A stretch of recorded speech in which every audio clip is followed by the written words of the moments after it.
I am honored indeed to have my name encased in stone in the Prosecutors' Walk of Fame, alongside those of my colleagues. But allow me to highlight that as we celebrate this year, the 10th year anniversary of the entry into force of the Rome Statute of the International Criminal Court, we also take pride in the issuance of the first guilty verdict in the trial against Thomas Lubanga, the first trial of the International Criminal Court, as well as the first decision on sentencing and reparations for victims. As I took office on the 15th of June of this year, I would like to take this opportunity to recognize the important contribution of Luis Moreno Ocampo, the first ICC prosecutor to international criminal justice and to the International Criminal Court. He has inspired us, he has pushed us, and he has led us through the highs and inevitable lows of prosecutorial work. He has guided the office through investigations in 7 situations, led more than a dozen cases against those most responsible, and conducted several preliminary examinations in 4 continents. In his 9 years at the helm of the office, he has contributed immensely to put the court on the map of international relations. And after 9 years of activities, there is much we have achieved. But however, our work is far from over. We are facing many challenges, including outstanding arrest warrants against 12 individuals. Resources will also be crucial for the court to be able to fulfill its mandate effectively.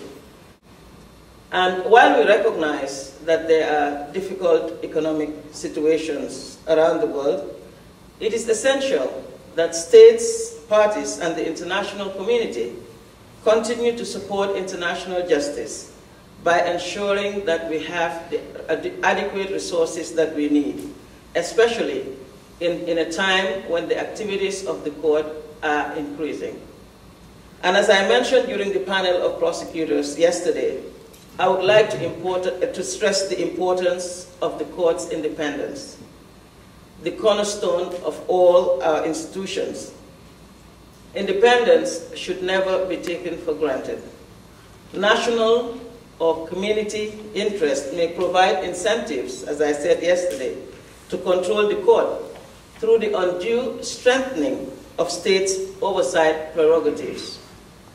Governance, budget, staffing, and all possible manners to exercise such control. And even though these are accepted diplomatic practices in the international arena, they will harm the system that has been established by the Rome Statute, which is based on the concept of independent judicial activity. We need to remind ourselves of that all the time. And as I said yesterday again, I will say it today, that without the independence, without our independence, the court risks losing its value. Thank you. This year we had, in 1 year, 8,000 international visitors to come to see the tribunal, which is in part perhaps due to the fact that Karadzic and Mladic trials are perhaps of special interest. But I think the main reason is that there is a much more important awareness about international justice and what it means, which is thanks to the work, of course, all the colleagues are doing and my team is doing, but I think it's also very much thanks to the work all of you are doing in the academic world. We have more and more students coming to visit us. It's very important what the NGO world is doing. And so if we have today this awareness, and if we have today much more people being interested in the work we are doing, it's really thanks to all of you, and I really take this opportunity to thank you for your support. Thank you. I'm a bit concerned as an American, someone who has defended his country, someone who has been a member of that country's federal service for many years. The United States of America built a wonderful house starting in 1945. It has been present and an important master carpenter of every single tribunal and court all the way up to the ICC. It has built the house by which we seek justice for those oppressed. And yet, as I look out into the not too distant future, certainly within the next 5 years, as the Special Court for Sierra Leone closes, as the International Criminal Tribunal for the former Yugoslavia closes, as the International Criminal Tribunal for Rwanda closes, and our friends at the ECC and STO, my question is how many Americans will be a part of modern international criminal law? You won't see any more American chief prosecutors or judges or registrars or someone in a leadership role in these courts because they will be closed. And so as we walk out of the house that we built and close the door, within 5 or 6 years, we will only be able to look through the window of the house we built. I've had the privilege over the past few days of listening to the stirring words, the thoughtful words of some remarkable men and women here present in this room.